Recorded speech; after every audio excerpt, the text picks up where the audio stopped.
What would you say you do here?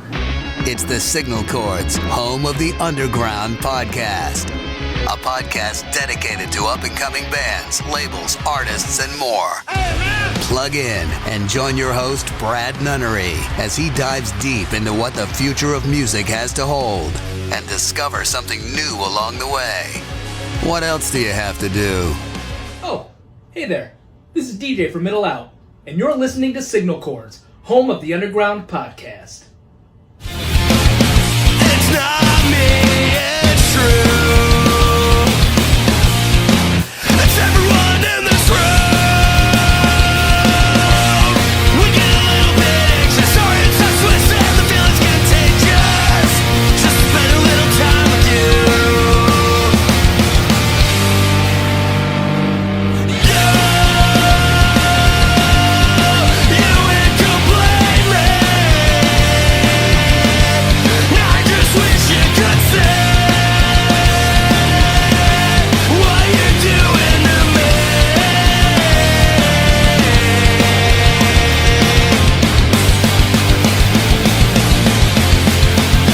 That's the latest song and music video from our friends in Middle Out. It's called It's Not Me, It's You. It's the latest single off their upcoming self-titled record due out on May 24th via Punkerton Records. They're a really killer punk rock band based out of Michigan. Thank you so much to DJ for recording that promo for us. Really do appreciate it, man. If you want to find out more about Middle Out, you can visit them on any social media platform at Middle Out MI. All right, good stuff. What's up, everybody? My name is Brad Nunnery. Welcome to Signal Chords, home of the Underground podcast, season 2, episode 6. Presented by 1603 Designs. My guests tonight are a really killer melodic punk band called Fire Sale. Features former members of the Ataris and No Use for a Name, and current members of the Iron Roses. A lot of bands that these guys are tied to, but I've got Chris Swinney and Brad Edwards to talk to us all about the band, their new singles, I Remember Damage and the Albatross. We're going to talk to them about those songs, talk to them about their back catalog, how the band formed, and what's the future of the band. But right now, let's get into their latest music video. It's called We Dance for Sorrow, and it's on Signal Chords, home of the Underground podcast. We dance for sorrow, we dance not to get scored. Missed opportunities take hold. But hey, hey, hey, hey, don't run away. When they, don't hesitate. Confiscate your soul. Same old story, wasted glory. We had to suffer, so you could recover. Same old story, wasted glory. Don't need to reconcile what you can't call your own. All right, I am joined by Chris Swinney and Brad from the Fire Sale, should I say? How you guys doing? The Fire Sale. How you guys doing? The one and only. I'm awesome. My last name is Swinney. Swinney. Okay, you want to do that one over? I know it's totally cool because you're not the only. Believe me, no one has gotten it correct the first time. Yeah. So I wear it like a badge of honor. It can be Swinney. That's fine. Okay. Well, I won't get Brad's name wrong because that's my name too. So there's no chance of me messing that one up. There we go. All right. So listen, I want to start off. Thank you so much for joining the podcast. I think it's been 3 years in the making since we've kind of like got to know each other via the interwebs and helping you promote some of your music and all that kind of stuff, and your music videos and everything, and the vinyl and all that kind of stuff. But the lineage of this band is just incredible, and I kind of want to start off there because there's so many different bands and so many moving parts that has become Fire Sale. With you with the Ataris, Chris and Brazil and Brad with you in Darlington and Weaver Street, and Matt, Matt Riddle with Face to Face and No Use for Name and Pulley. So many different great bands, a lot of great bands that I've listened to growing up. And I guess the first question that I have is, how did everything come together? Chris, did you and Matt Riddle, kind of know each other from tours and being in bands and kind of have that friendship? Because I know it's you and Matt and I think Pedro that started the band, correct? Yeah. Well, before I get into the story, I do want to thank you very, very much, because from the beginning of the band, which is kind of out of the pandemic, you guys were the first ones that kind of really showed that support. Yeah. And it meant a lot to us because, you know, when we first started doing stuff, nobody, I mean, yeah, of course, maybe the pedigree for the band is kind of cool, but you guys really kind of took us under your wing and started sharing all the stuff. And that meant a lot to us. So first off, thank you very much for that. I appreciate it. Oh, thanks, man. I really do appreciate it. You know what? And I'm a huge fan. I saw that, Atari is no use for a name. I'm like, okay, where do I sign up? I want to hear this. I want to figure out what this is all about. And, I didn't know too much about Pedro and his back history or any of that kind of stuff. But from the first note, I was like, this is incredible. This is awesome. I'm glad to see Riddle's back. I'm glad to, learn more about you, Chris, and kind of follow you guys through this journey since 2021, with band members, because I know you had a couple of other band members before, and now you have Brad with you. And we could talk about that certainly later on in the podcast, how that all came about. But it's an honor, man. And like I said, anything I could do to help you guys, I'm all aboard and all for it, man. Well, yeah, if you want to know kind of the beginnings, and it is kind of a cool story. I quit the Ataris around 2010, 11, something like that. And I mean, when I say quit, it wasn't a horrible ending. Like, I'm still friends with the guys. It just got being on the road full time, and it just kind of got burnt out. And that was never my band. That's Chris Rowe's band. And that's how it's always been from the beginning. Like, Chris and I were buddies, and I loved playing in that band. Had some of the greatest memories of my life in that band. But I always wrote songs, and I always kind of, win, lose, or draw, fail on my own merit. I kind of wanted to do it on my own. And so I hadn't really written any songs or done anything really musically except playing a couple cover bands for fun the whole time until the pandemic. And during the pandemic, as you know, and Brad knows, both Brads know, there was a lot of downtime, and no one was really working or doing anything. So I'd be up till 3 or 4 in the morning playing guitar and learning how to use Logic, because I'd always used Pro Tools and I didn't really know how to do it. I started out on GarageBand, then I bought Logic and like, oh, I can do this. And it was the pandemic. So I was ordering stuff on Amazon. Like, I need a new interface and I need this. And I was just like, I might as well build a studio while I'm stuck in my house for a year and a half. Guilty. Yeah. And I started like figuring out how to program drums, and I'm like, wow, the drum samples are way better than they used to be.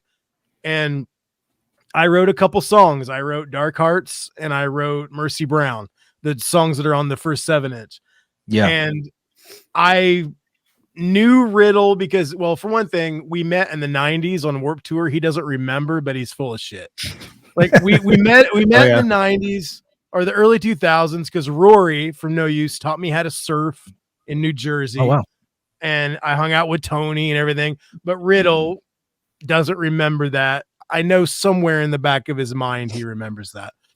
But so we had mutual friends, and I got a hold of Riddle and I invited him on my podcast that one time on tour, and we got to be kind of close, and we were texting after the show, and a week or two would go by and he'd hit me up like, hey man, what's going on? How you doing? Like, we just we reconnected through the podcast.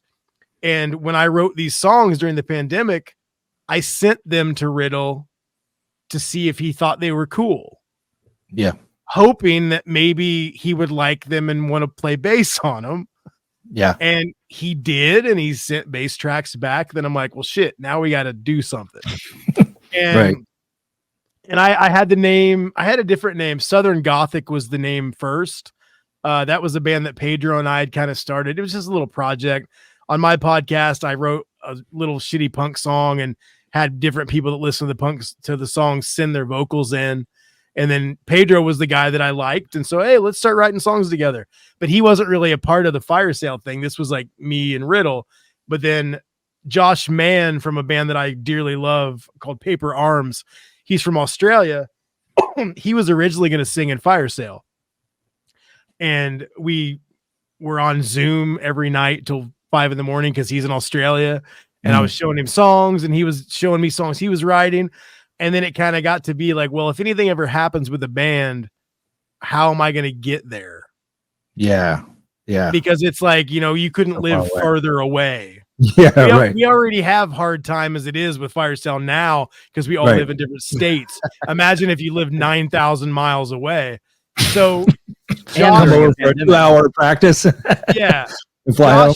Josh and I kind of decided that he was going to bow out, and it sucked because I love Josh's vocals, and I don't know if you've listened to Paper Arms. If you haven't, no, you'll absolutely love them. They're one of my favorite bands of all time.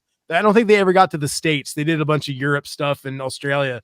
But so then I was kind of bummed because I didn't know what was going to happen. And then I was like, well, shit, Pedro sang on my little, contest song I did with my podcast. I really liked it. I'm going to see if he's down. And I asked him and he's like, oh, hell yeah, that'd be awesome. And so he did that. He did the lyrics and the vocals and everything. And he owns a studio. We all kind of have a way to record. Yeah. So we didn't need any outside help with that. And Timmy from Protest the Hero was originally doing piano and some second guitar stuff. Right. And because he's a buddy of mine. I've known Tim for a while. And then originally Tucker from Thursday did the demos on drums. But I knew that Tucker was busy. Thursday was kicking back off.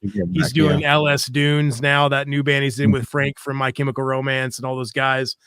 And I just kind of knew from day one, Tucker's a buddy. He's going to cut the drums, but he's probably not going to be in the band. Yeah. And then when Tucker sent me the drums back, they were really good, but they were exactly what I programmed. And I kind of wanted him to be Tucker and put his own flavor on it. Yeah. But he was so busy and I got what I got and I was stoked. And then we had the drums, so the vocals could be on it and Matt could play the bass and everything.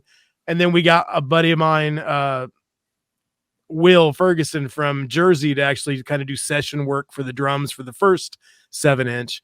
And then Spam Records got involved and we had a couple different labels looking at us, but they really liked the band and were really into us and had this big plan for a full length and everything. Well, we put out the record with them, the first 7-inch, and then they signed 40 bands. And so they still wanted us. A lot of bands lately, yeah, they still wanted us, but I was like, I kind of don't want to wait a year and a half to do something else. So I'm kind of getting ahead of myself. We'll talk about that later, but that's how the band came together. Boredom, pandemic, old friends. And I'm glad it isn't just a project. I'm glad it became like an actual band. Like when we played our first show last year, like the social media post was Fire Sale is a real boy. It's like we actually did it, Yeah. No, I remember we're a real band. Yeah, I remember I was following you guys. I was like, oh man, they're finally together and finally playing. And I followed you guys, when the flights, and I would see the photos of you guys actually hanging out and all that kind of stuff. That was really cool. But yeah, the pandemic is just one of those things where, for me too, it was like either get busy living or get busy dying. And I'm like, you know what? I'd spent 10 years in radio, and I had been out for many years, and but I still loved. And I had a punk metal hardcore show that we did Saturday nights. As me and 3 of my buddies that we did. And we got to play whatever we wanted to play. We had Safe Harbor and all that kind of stuff.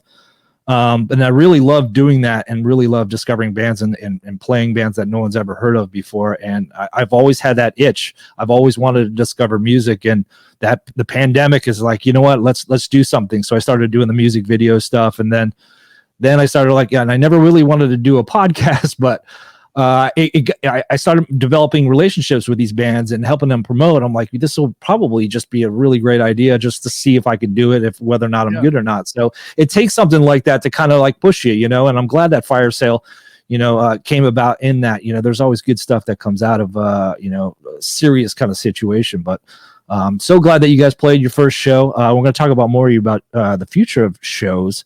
But you had spoke about being so far away. So where are you guys all at? I know Pedro's in Virginia. Chris, where are you at? Are you in Texas? I am in Muncie, Indiana. You might have heard of it if you like Parks and Recreation. Oh, okay. Okay. Brad, where are you at, man? I'm in just a little south of Dallas, me and Matt. Oh, okay. All right, cool. Yeah. And Matt and Brad, Matt Morris, our drummer, and Brad are cousins.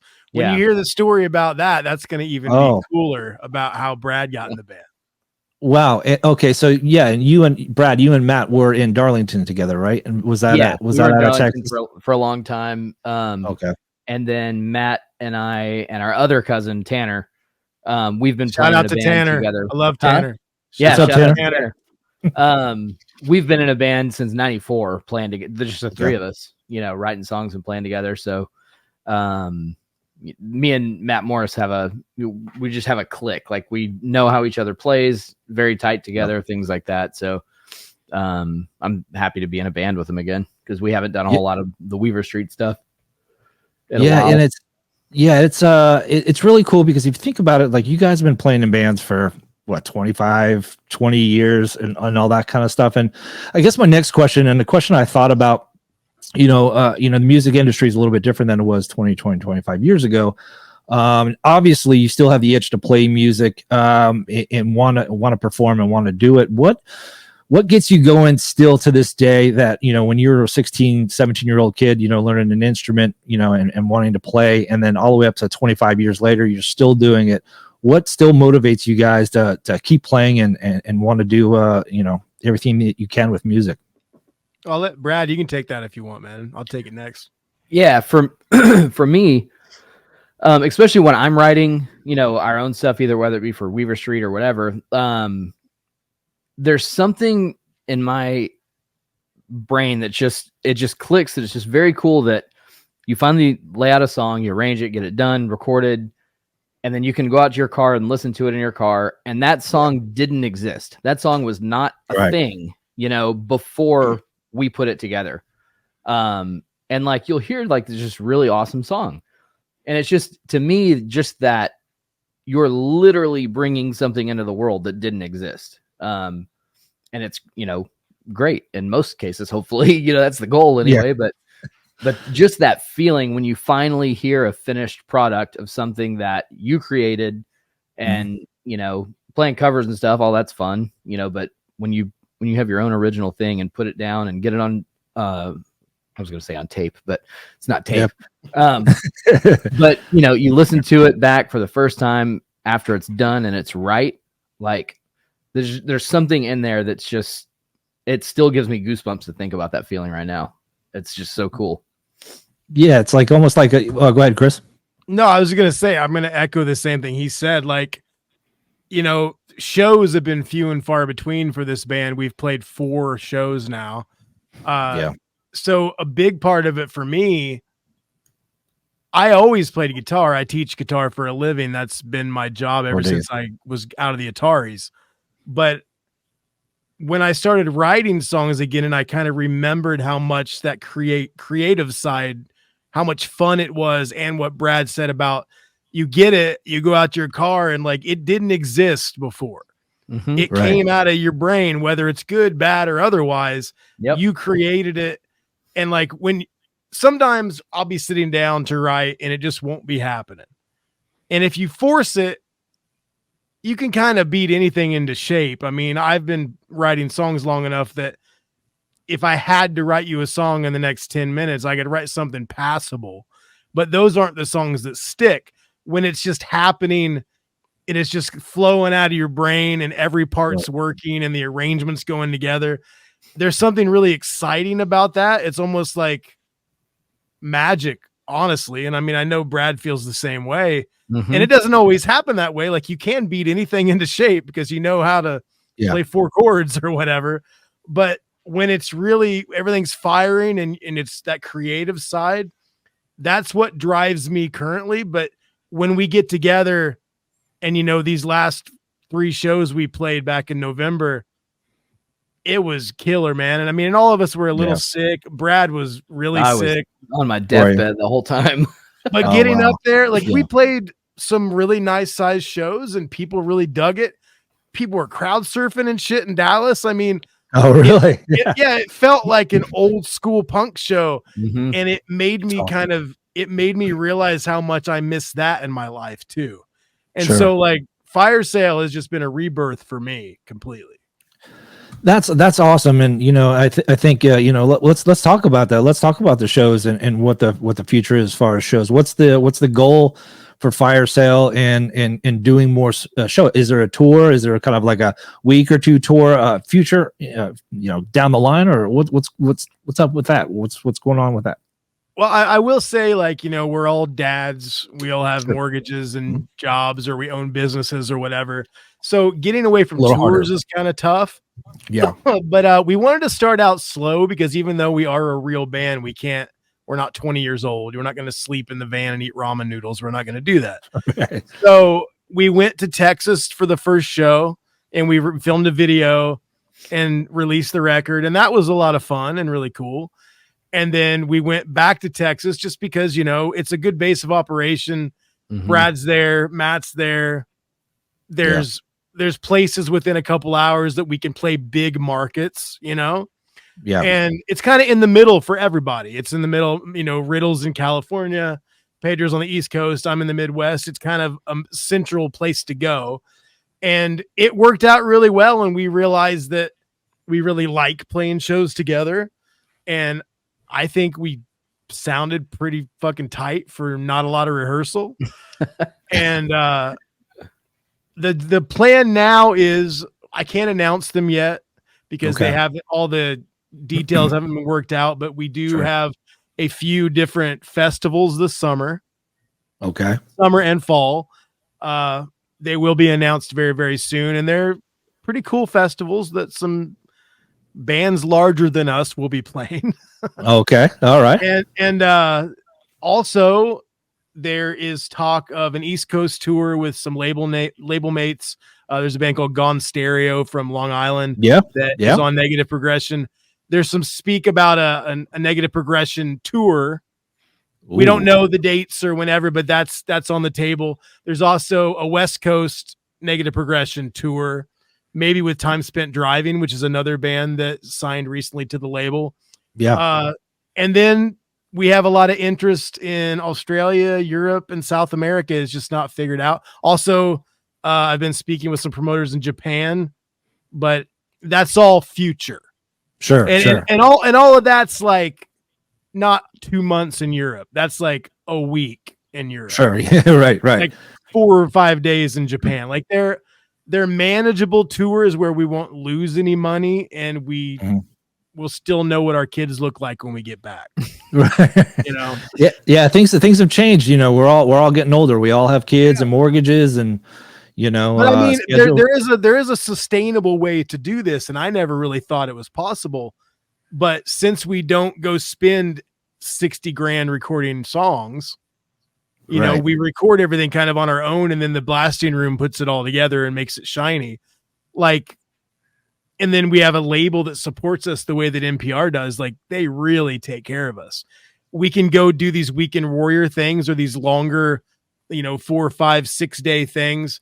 And they're put together in a way to where we still get to be adults and pay our bills and see our kids and our wives, but we can do these little like jaunts and grow the band at a very steady rate instead of being on the road 9 months out of the year.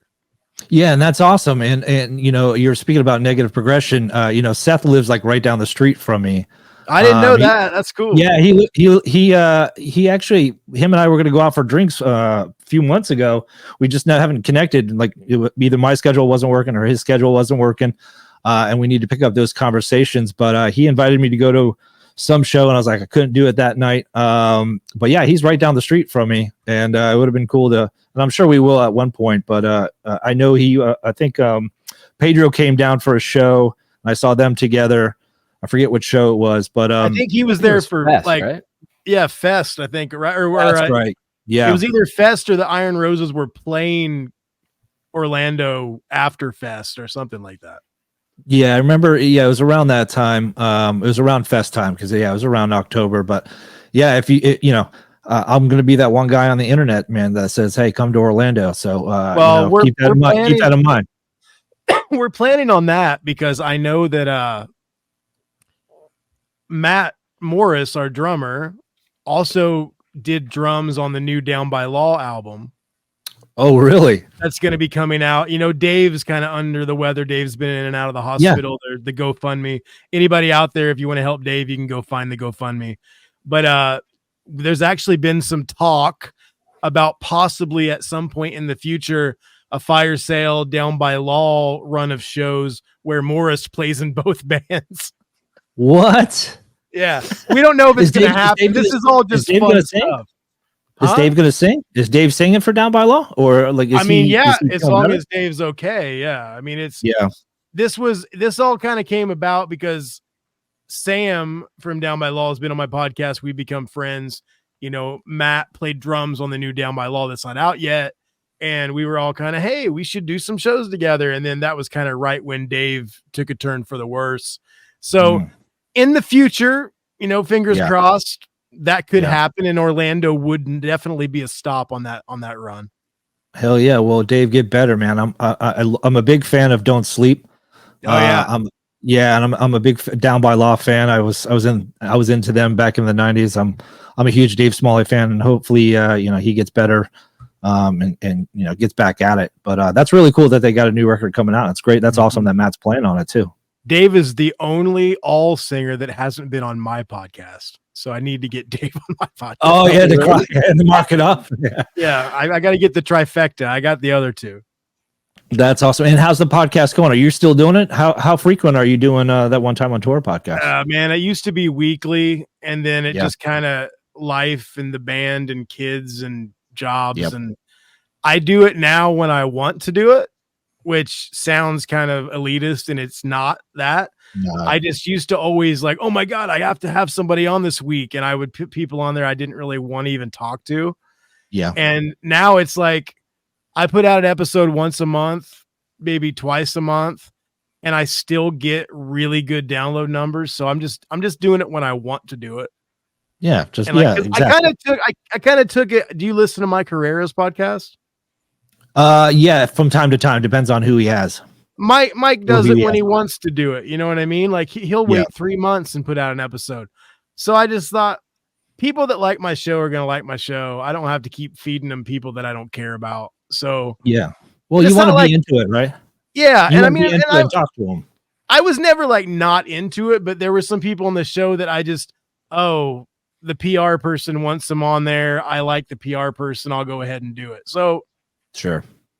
Now I'm just kind of doing it on my schedule, and everybody's been cool. And when I put out an episode, everybody freaks out. So it's fine. Yeah, no, that's awesome. Yeah, I'm learning that the hard way is like learning managing time and guests and trying to spread it out as far as, you know, I've had to start to do these at night because, you know, I got 3 kids and 2 dogs, and I'm like, I can't do it Saturday mornings anymore, you know, on the weekend. So I have to wait until like after night when the kids are in bed. And so I learned all that, and, you know, I'm pacing myself doing it every 2 weeks, but now I'm like, man, every time I turn around, I got another one, which is great, which is awesome. It's a good problem to have, but yeah, I could definitely, you know, probably take a break here in a couple months, you know, a little off here and there. And I'll tell you, your schedule together. The beginning of your show, consistency is key. The first almost 3 years of my show, I didn't miss a week. But then I was like, this is a job now, and I didn't want it to be a job. Yeah. When it feels like a job, it starts to lose its fun. Yeah, definitely. All right, well, so let's get into the new songs. Let's talk about these. Because I got a lot to talk about. The Albatross and I Remember Damage. Let's go ahead and start with the Albatross. You know, this song right here. I heard No Use for a Name, Making Friends. That just that hook, that guitar hook. I mean, I could hear it. The double guitars. It sounded different from your previous releases. I don't know if Brad, that was the first, you know, of these songs are the first you recorded with the band. Is that right? Yeah, it is. Okay, yeah, and I could definitely tell that like it's just pumped up. You know what I mean. You could definitely feel those double guitars. But yeah, it's one of those 90s, just Fat Records, Epitaph, all that kind of stuff just came back and gave me butterflies, and I love it. So speak to us or talk to me about the thought process behind the Albatross. And I know it has a very deep meaning with Pedro's lyrics and you know, with school shootings and all that kind of stuff. So Chris or Brad, you want to talk about the Albatross and what it's all about? Well, I'll kind of take this, and I like what you said about that, because Brad coming into the band, those 2 songs were written, and I'm a geek when I'm writing songs, so I'll track 9 guitars. Like I'll do like I'll quadruple the rhythms on either side. And so like when Brad got in the band, I'm like, okay, well, I want Brad to play on this. So my whole intention was I'll send it to him. He can play whatever he wants, and I'll drop his in and take some of mine out and make it sound right. Brad came up with such cool ideas that I never thought of. Like the song is in the key of D minor. Yeah. So instead of just playing the progression, Brad plays in drop D to take up a lot of that like frequency that the bass would be taking up, but the bass is playing a melodic part, that signature Matt Riddle thing that he's doing. Yep. And so I love what you're saying, because Brad could have come in and just bullshitted his way through. Dialed it in. Just But he didn't do that. He actually wrote a part that I had out of my 9 or 10 fucking guitars that I put on there. He didn't do that. And then on Damage, which we'll get to talk about as well, he wrote a little arpeggio thing that I didn't like. So getting Brad in the band, not only is it cool because we knew Brad and he's a bro and we love hanging out, but musically it did kind of up the game a little bit, because I get stuck in my head. I sit out here in my studio. I write songs every day. Every other couple days, I send them a new song and they're like, oh, cool. Why are you writing 90 songs? I never know when one's going to hit, you know? Yeah. But like I sit out here and it's very insular, and I don't know if it's good. I think it's good. I want them to tell me if it's good. But then having someone in the band like Brad, that he's going to approach it a different way. I went to college for music theory. One of my favorite bands is not only Metallica, but Propaganda. I'm a shredder kind of guy. Yeah. So having someone in the band that plays guitar and writes, even if they're just writing to something I sent out that has a different outlook and is coming from a different headspace, I think that makes it better. So it's not the Chris show, because I don't want that. I want it to be the fire sale show.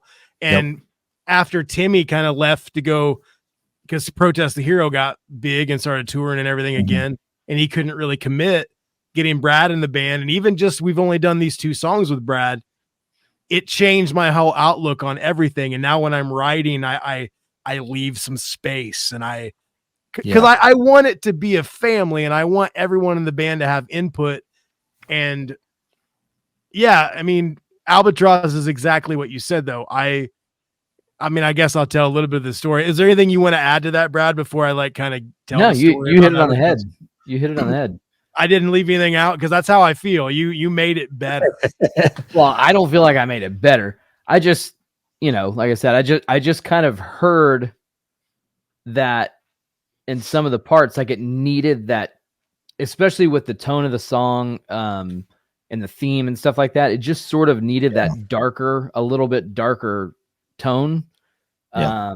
So I was like, I'm just going to play this once through, and I'm just going to put it in drop D. I was like, I don't really ever play in drop D, but I was like, that just straight open drop D chord is like one of my favorite chords of all time. It just sounds so good open. And there was just enough of that in there that it fills out. And like on some of those chunks, you've got that real deep chunk going on with it. And I just think it sounded cool. And I was like, I'll just send it over there and see what they say. Well, and I freaked out when I put it in my session. I'm like, whoa, he tuned to drop D. That's amazing. Because I'm tuned standard and Riddle's tuned standard and he's tuned. It was just a really cool like way to look at it. And I'm glad that it happened. But as far as the song goes, I can speak a little bit on Pedro's lyrics, but musically, because like that's kind of my thing in this band's pretty much been, here's a song, do you guys like it? Cool. Now write your own parts to it. Yeah. So one day I told Riddle, I'm like, you know what we don't have? We don't have that like epic song that the bass starts out with one of those Riddle signature, anybody that listens to Face to Face or No Use or Pulley, they've got that song that's got him bringing the fucking thunder at the beginning, Yeah. And so he laughed at me, which he always does. And then like about an hour later, he sends me that intro for that song. Yeah. And then it just went from there. And then he kind of structured it and sent some scratch guitars. And then I took those scratch guitars and kind of rewrote them and replayed them. And then we both restructured it. And then when we had it the way we thought it was kind of cool, we sent it to Pedro. And then when he wrote the words, he restructured it again. That song has gone through like 9 different versions to get where it's at right now. Yeah. Wow. Because like at one point it was 5 minutes long. At one point it was 4 minutes long. And we got it down to where there's no fat on it whatsoever. And it's pretty straight and to the point, you know? Yeah. And as far as the lyrics go, yeah, it's the school shootings. We all have kids, and we're all dealing with that, sending your kid to school and hoping they come home, you know? Yeah. And it's one of those things where I was reading where he said that, you know, it's almost gun shootings are more talked about other than bullying and drugs. You know what I mean? That was the concern when we were growing up. It, you know, it wasn't school shootings. And like this generation, it's all whether or not you're going to get a call that there's a shooting, much less, you know, and not like, oh, he's been caught with pot or, you know, or you know, so-and-so punched him in the face. Like nobody's worrying about that anymore. They're just worried about, you know, whether or not their kids coming home alive. And it's a deep message in this song, and it's great. Well, and we want to really make sure that like we're not a political band. Everybody in the band, like we don't even talk about it. We might have similar politics, we might have different. That's not a thing. Like we're not saying fuck Trump or anything. We're not doing that. We're just saying this is not something we should have to worry about. Exactly. It's 2024, and I'm worried about my 8-year-old coming home because someone might go to his school and shoot it up. Like left, right, center, whatever. Mm-hmm. You're supposed to be smarter than us. Figure it out.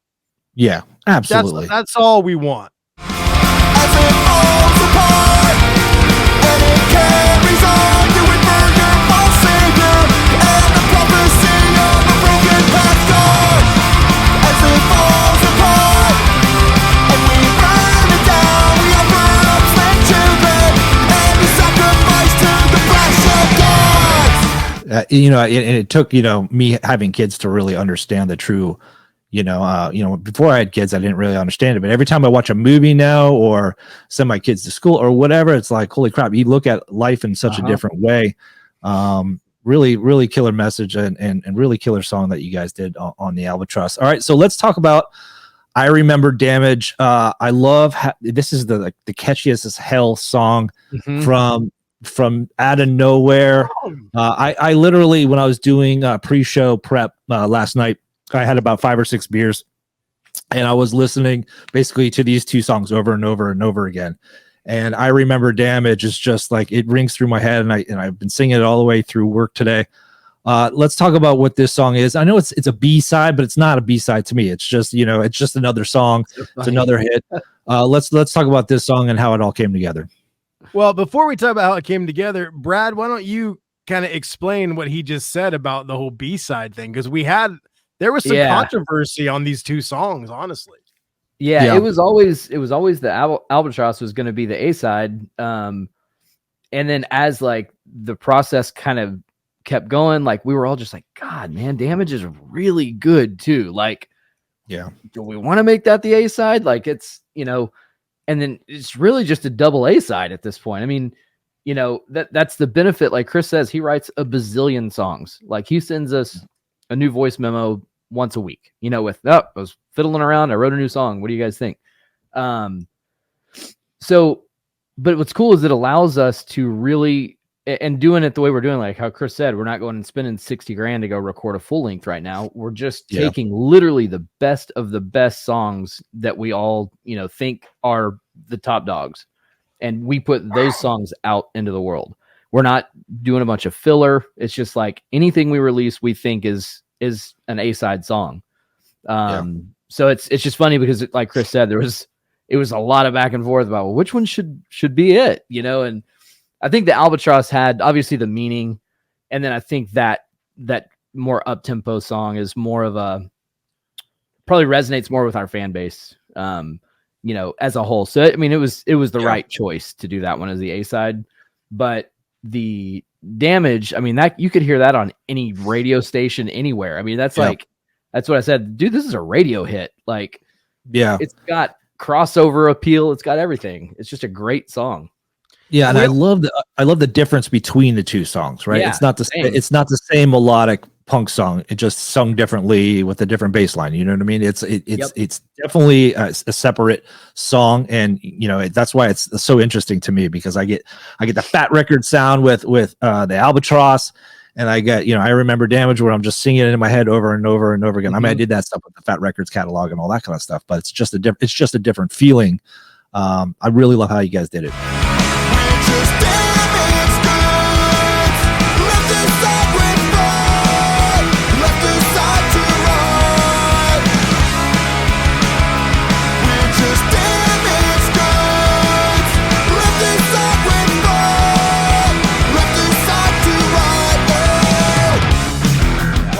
I feel like here's what happens a lot of the time. Like Riddle and I, now that Brad's in the band, you know, Brad's getting involved in the writing, and Matt Morris, you know, is getting involved when he's doing his drum parts. He's doing some stuff that maybe I didn't program. Like, it's starting to become very collaborative.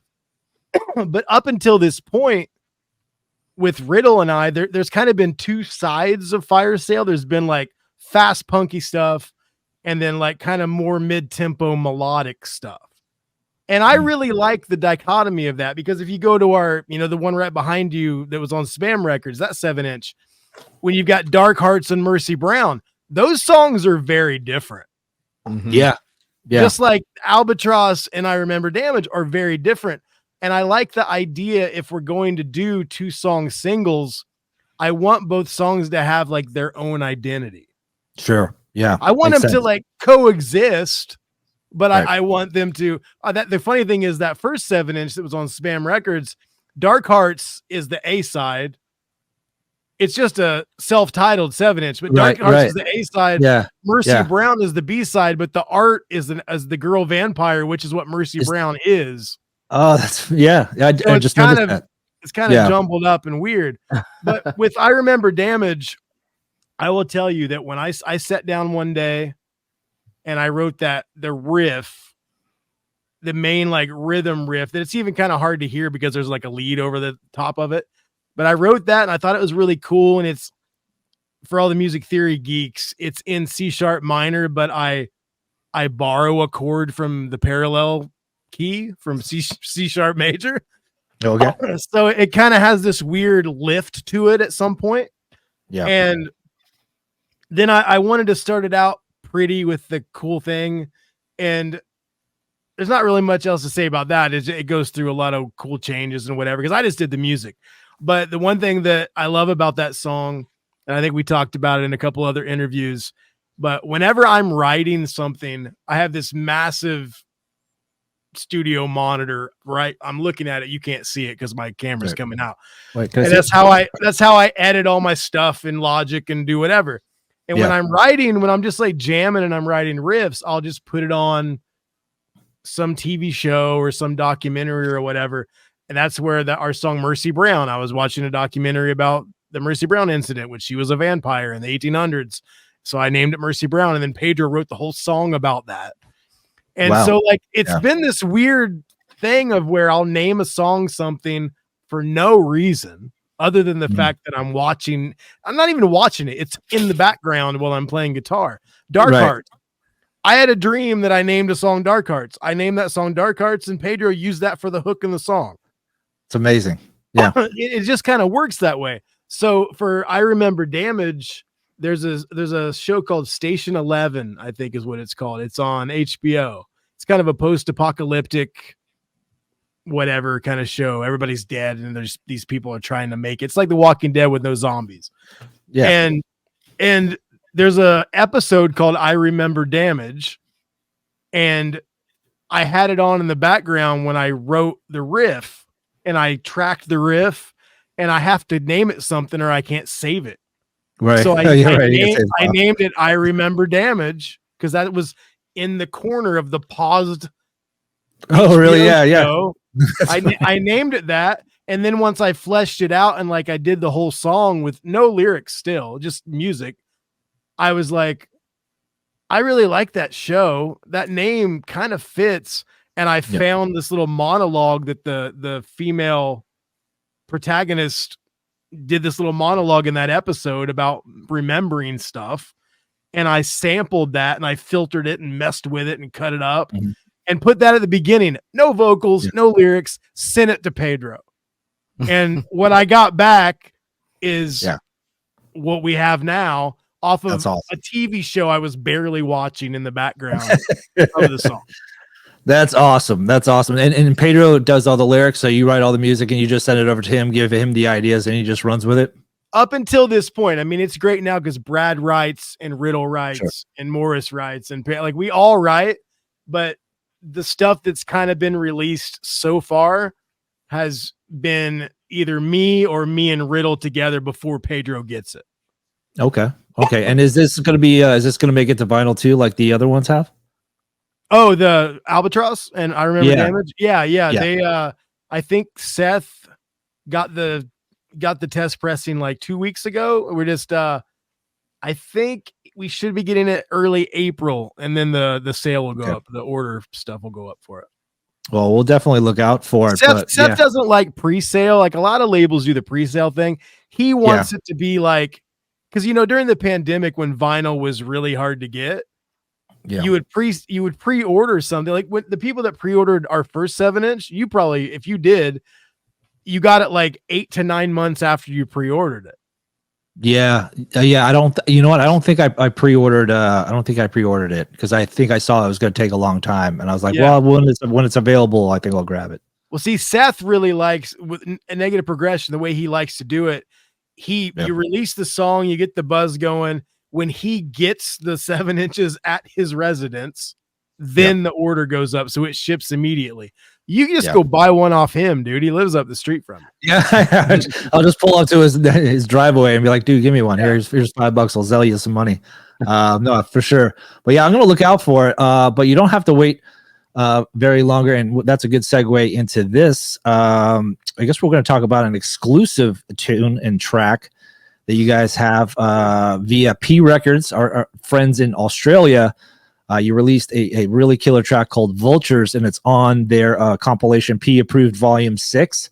It's out. You can is the vinyl on pre-order or it's ready right now? They are doing the sequencing and everything for vinyl currently.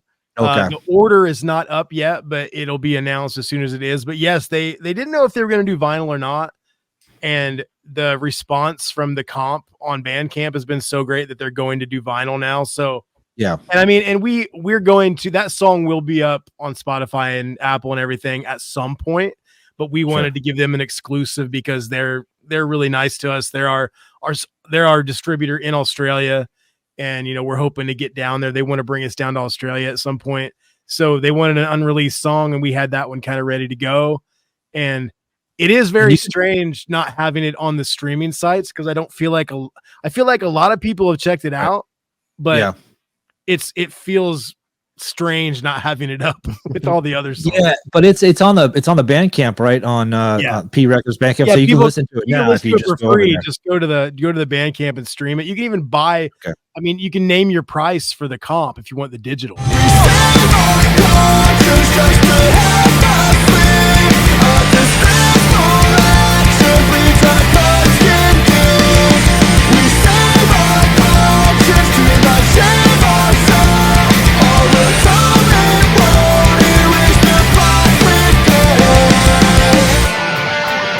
There are a lot of, running this page, I've discovered a whole bunch of different markets I never thought would have like just killer melodic skate punk, melodic punk, Australia being one of them. Canada, I didn't know how many goddamn pop punk bands and skate punk bands there are in Canada. By running this page, I've discovered so much.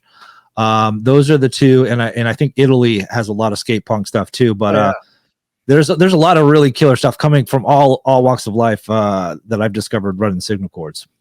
Well, dude, I'll tell you, like a lot of my friends, I'm friends with the Thousand Islands Records people.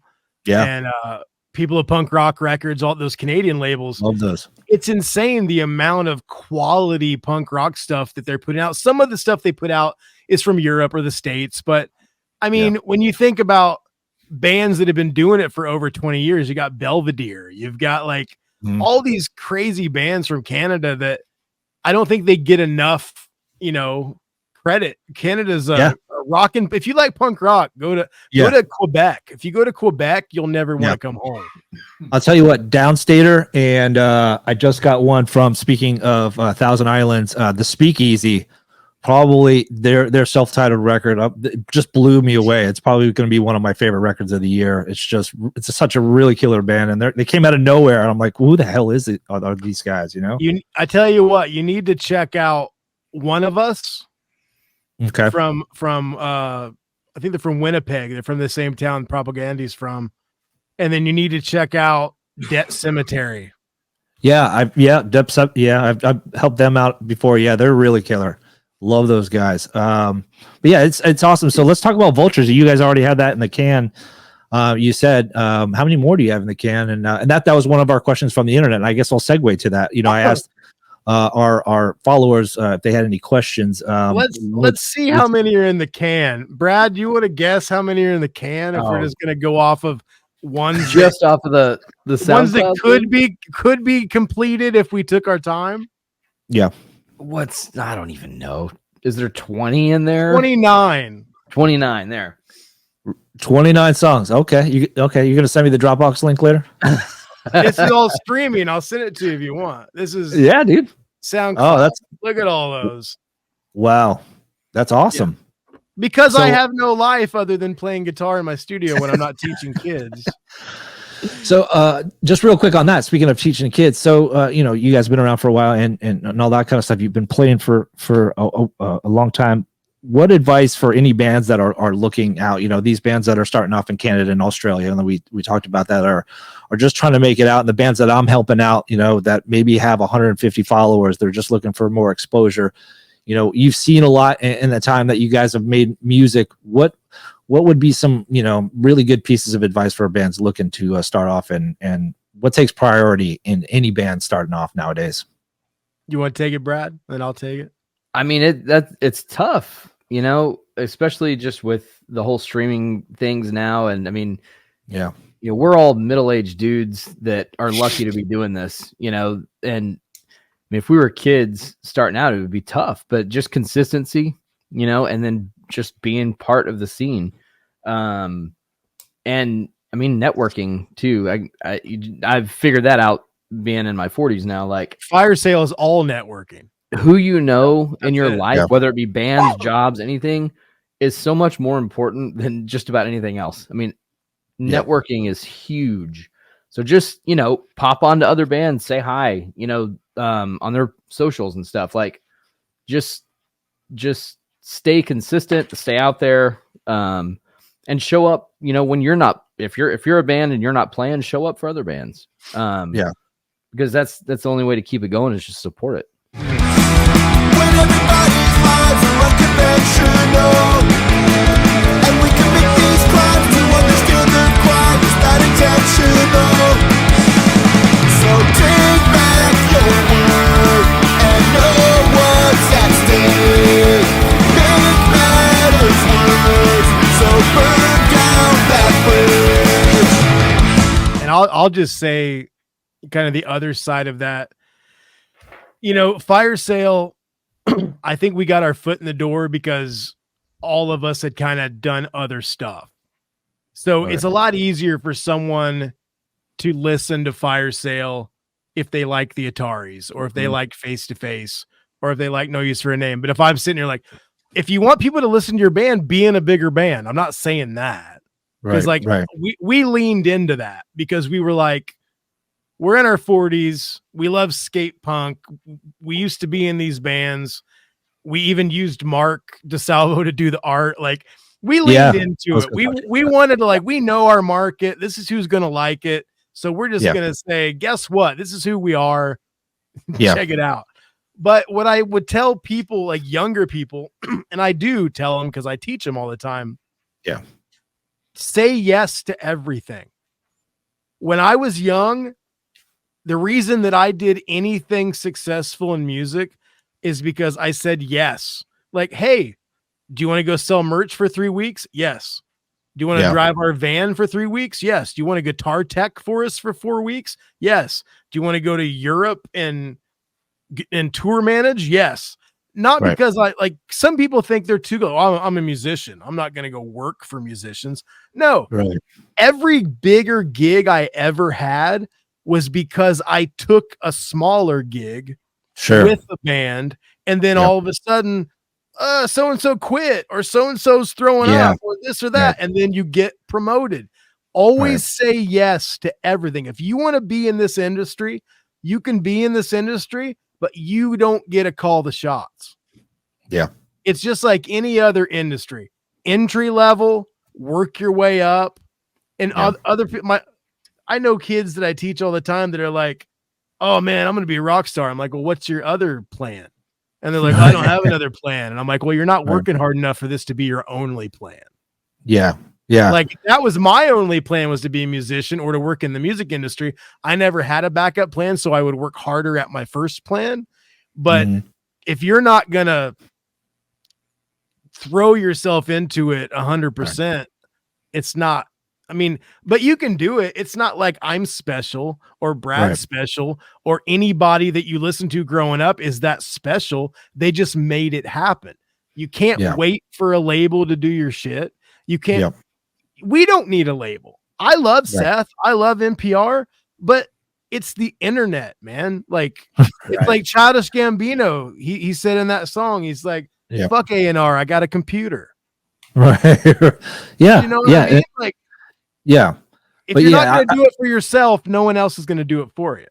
Yeah. And I'm a true testament of taking any job, like with radio, I take an internship, but I was like in my mid 30s. Yeah. I'm like, I was like, okay, whatever I need to do. This is the industry I want to be in. I don't care. Like I'll spend the next 2-3 months. Then I get hired on part-time. I had to go live with my sister for a couple months until I bounced back and they gave me a full-time job. It actually, I lasted like a year until I got a full-time job, but I eventually got that 1 year and I moved into a studio, and it's just all about paying your dues, and you got to do those little things. And like you were saying, Brad, it's about networking and knowing people, and you never know if somebody's going to go down, like you said, Chris, like if you get promoted, out of the woodwork. If you're selling t-shirts, at a venue, and the guitar player goes down, a few songs, you know what? You man up, just do it. Get in there. You know what I mean? Perfect example. Brad, tell him why you're in our band. It's funny you said that. I was literally just going to say the same thing. So when it comes to networking, you would be surprised, especially like just trying to, say hi to people that you like, or, hey, if you're in town, I'd love to see a show, or let's go, whatever. But so Matt Morris, my cousin, and I, and a couple other guys, we started a Descendents and all cover band during the pandemic because we just wanted something to do. And our whole thought was essentially they did music for one and I sang the first one. And then we just were like, this is pretty cool. Like that sounded really good. Let's kind of keep rolling, but hey, maybe we can get somebody else to sing and whatever. So we just kind of started reaching out at random to like our heroes, our people I've been listening to since forever. Mm-hmm. And like 90% of them wrote back and were cool and like were happy to work with us. And I'm not saying everybody, don't hit everybody up and say, hey, you want to do a project together? This was during the pandemic when anybody was doing anything they could. Sure. Yeah. But I was blown away at just how friendly and approachable all these people I would literally consider heroes. They were just friendly, approachable, like Krista Makes, for instance, from Less Than Jake. Like he and I have become buddies. Like we're friends now at this point. And awesome. He wrote back like immediately. I sent him a message. He was like, dude, yeah, that sounds awesome. Let's, whatever. Yeah. Like Jarrett from Bowling for Soup. Like, just all these people that we've now worked with that are now friends. I would literally consider most of them friends at this point. But that's how I just reached out to Chris one day. We'd already had a song. Before Matt Morris. This is before Morris was even in the band. Yeah, this was like a year prior, probably. Yeah. Or more. We had already had a song done with Jarrett from Bowling for Soup, actually. And I had recorded the solo in it. I think it was Clean Sheets, right? Isn't that what we did? Yeah. And then I was like, I'd listened to Chris's podcast and I was like, I'm going to just reach out to him because I know he's kind of a shredder. I'll reach out to Chris and see if he wants to maybe just play the solo or something in this thing. It's like, that's more people to promote and help the project and whatever. Sure. So I reached out to Chris. He was all about it. And, he and I just kind of kept in touch and were just stayed kind of friendly after that. And yeah, I don't remember how. Then I still hear. How did you end up with Morris? I don't remember how. He was on the podcast talking about the Descendants stuff, and then I was like, "Dude, we need a drummer. Do you want to be in Fire Sale?" He's like, "Yes." That's right. Okay, that's right. I couldn't remember how you guys ended up hooking up, but yeah, that's right. But yeah, ultimately, that's what sort of led to all this. Was just me randomly reaching out to Chris one day saying, "Hey, you want to play guitar in this little project we got going on?" Yeah, that's awesome. I had a chance when he first started, when Krista Makes first started his podcast, it was like, ask Krista Makes anything. Yeah. And I had asked him a question, and I remember I almost fanboyed out because he answered my question and addressed, "Hey, Brad, that's a really great question. Here's the answer." And I just remember like watching that and going, "Holy shit, Krista Makes just said Brad, like we're totally friends right now. We're totally best buddies." It was so cool. He doesn't do that anymore. He doesn't do like questions for Krista Makes anymore, but I still have that little video that I got that little clip. But everybody's like so cool, and everybody, running signal chords, and some of my favorite bands. I mean, I'm talking to a band that has Matt Riddle in it. You know what I mean? Like I grew up. He never showed up though. I'm sorry that he didn't show up. Okay, it's probably for the worst, for the best, because I probably would have fanboyed over him because he was one of the first guys maybe want to play bass, but I didn't have the talent to actually move forward with it. But anyways, I digress. But yeah, it's one of those things where I love talking to people, and and it is such a big networking thing.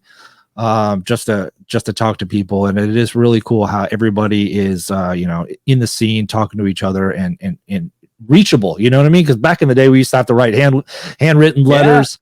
Yeah. You would get the addresses on the back of the CDs, and you remember when I was in the Navy, I used to write everybody on the comps because they would have their addresses on there, and all I wanted was free stickers. So I was like, "Hey man, can I get a free sticker? I'm in the Navy, blah blah, I'm gonna put it on the ship or whatever." And I would get responses back from everybody. I would write everybody, and then that's how if they wrote me back, I'm gonna check out the band and do this and do that, and that's how it all. I think one of the silver linings of the pandemic was that no one had anything to do. Right. Yeah. So even my podcast, I had people on that was when Fat Mike was on my podcast. Yeah. Yeah. I've known Mike for a long time. I won't say we're close, but we're associates, Right. I've been around him a lot. He knows my name, but I don't think he would have been on my podcast if it wouldn't have been lockdown. He didn't have anything to do. He was trying to promote the new record. He came on my podcast. There were a couple different people that I had Ben Gillies from Silverchair. Silverchair is one of my favorite bands of all time. They were my age when I was that age. I'm like, oh my God, they're doing it. I want to do this. He was on my podcast. I think the pandemic kind of made it to be like when you guys were doing the Just Like Them stuff. I'm not saying that DeMakes and any of those guys wouldn't have done it anyway, but it was really convenient that nobody had anything to do. Yeah. And that's the same thing with Fire Sale. Matt Riddle never wanted to play in another band ever again. Really? He's told me that numerous times, and I don't think it's because the two songs I wrote blew him away. I think it was the fact that nobody had anything to do. These are kind of cool. Let's do it. And I honestly, the pandemic sucked, but I think a lot of good art came out of the pandemic because people actually had time to breathe. People had time to go out to their little studio and paint or record the Just Like Them stuff. I still listen to you guys on a playlist on YouTube of all the different singers and everything. And would you have ever done that if COVID wouldn't have happened? No, of course not. And then, our other project, the What in Tarnation stuff with Scott Reynolds. Yeah, I've been a part of that too. I love 20 songs with Scott Reynolds. Wow. We could put out a full album, and we've actually talked about putting them all on an album. So, I've made 20 songs with Scott Reynolds. what is this? You know, Yeah, I've got yeah. Milo's phone number in my phone. Like, what is how? Yeah. I No, asked you that in 2019, and I would have thought you were nuts. You know?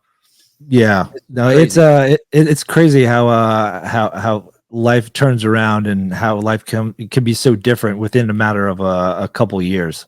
All right. So it's just it's pretty trippy. You know, like I said, I'm just so excited to talk to you guys, and I'm excited for the future of Fire Sale and what comes from everything that you're doing. That Brad's a huge addition to the band. I'm looking forward to hearing more music.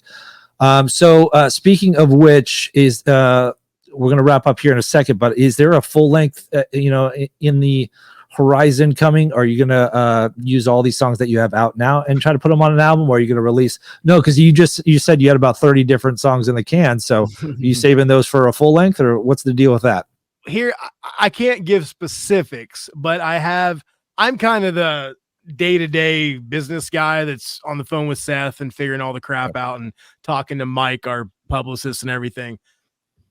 The plan was with Spam Records to do a full length right after the 7-inch. Then, we have no hard feelings with them. I love those guys. We've talked about going and playing some shows in Europe for them. I love them. They're amazing. We're still really tight with them. But we decided to go with a US label when Seth was interested, and we got on Negative Progression. And Seth was like, you guys are still a new band. I want to do 2 songs at a time to kind of build the band. We can get more interest in those songs and then, eventually do a full length. Well, it's been going really, really well. And I think we've discussed maybe one more single and then a full length, or just doing the next project as a full length. Okay. Now, I don't know what that entails. And we have discussed, right now we record remotely. Yeah. And then, Jason and Bill at the blasting room mix and master it. But we've talked a little bit about getting together in one place and actually recording like a real band. That would be awesome. Yeah. And there's a lot of ideas right now. The band is done fairly well. Like, we have a really good relationship with Sirius XM Radio. And awesome. It's just kind of gotten to the point to where the logical next step is a full length, not to mention all the people that are like, I love your band, but I'm so sick of these fucking singles. Like, I get emails daily. Like, I love Fire Sale, but I want at least 4 or 5. Give me more. Yeah. I want more. Yeah. And that's a good problem to have. Yeah, absolutely. It's not like somebody like, I hate your band, stop recording music. Stop releasing this. I want to do a full length, and I want to have the big 12-inch so I can put it in a frame in my studio. Like, if that's the last thing I ever do, I want a Fire Sale full length. It is a budgetary kind of thing. Sure. Because, our label right now, budget wise, is doing really well with what we've been doing. And we've been, with royalties and whatever, like, everybody's happy. You do 10 or 12 songs, it's a little bit more of a risk. Yeah. Because there's a lot more time and budget that goes into something like that. But sure. I think we're getting close. It is on the table. And I would say within the next year or so, there will be more talks about that. I think it's going to happen. Well, I can't wait. I'm going to be following you, and I'm going to be first one lined up to get that full length. But right down the street from your house, man. I know. I'm gonna go knock on Seth's door. I'm gonna say, "What's up, man? What's up with full length? Can I help out? Can he make me a partner? Like, how can I help him out to get this full length out any faster? I'll be more than happy." He's been hand numbering all the 7 inches. So if you want to go hang out with him, just say, "Hey, I'll bring a 6-pack and we'll hand number all the fucking 7 inches." Dude, no brainer. I'll be more than happy to get the old Sharpie out and help out wherever I can, man. So I'm all for it. So. But Chris, Brad, thank you so much for joining the podcast. Really do appreciate it. Say hello to Brad and Matt and Pedro and everybody. Sorry they couldn't make it, but best of luck to you guys. Thank you so much for doing the podcast, and we'll talk to you soon. Thanks, dude. It was a blast. I loved it, and anytime I get to see my amazing Brad Edwards face. Ah, there it is. Likewise. I've never been in a band with one guitar, so like I was just going crazy until we got Brad, and now I can like hit him up and I'm like saying weird music theory shit that he acts like he knows, but then he makes fun of me to everybody. I don't know any of it. Right. You're like, oh yeah, that makes sense. If we can do that, yeah, we can work. Did you hear that augmented fourth? No, I'm just playing. I'm like, yeah, I heard it as I'm Googling what the hell's an augmented fourth. That's what we got AI for now. Thing. Yeah, I heard it. Yeah. Siri, what is AI fourth? Yeah. No, but real quick, just on that before we get out of here, I thought you said Siri and my phone went off. That's crazy. No, play Fire Sale. The other day, I wrote a song and I sent it to everybody. Do you remember what I said on the text? You send so many, I don't know which one you're referring to. I said, it's really rough. It's in A harmonic major. I've never written in that key before. Really strange. And nobody said shit back to me. I responded like with Beato or something like that, but maybe not. I'm Beato Jr. Yeah. Beato Jr. Yeah, no, dude, we had a blast. Thanks for putting up with our shit and for promoting the band. We really, really, and like, I love what you do as someone that, you know, is in the podcasting game or whatever you want to call it. It's a lot of work. Yeah.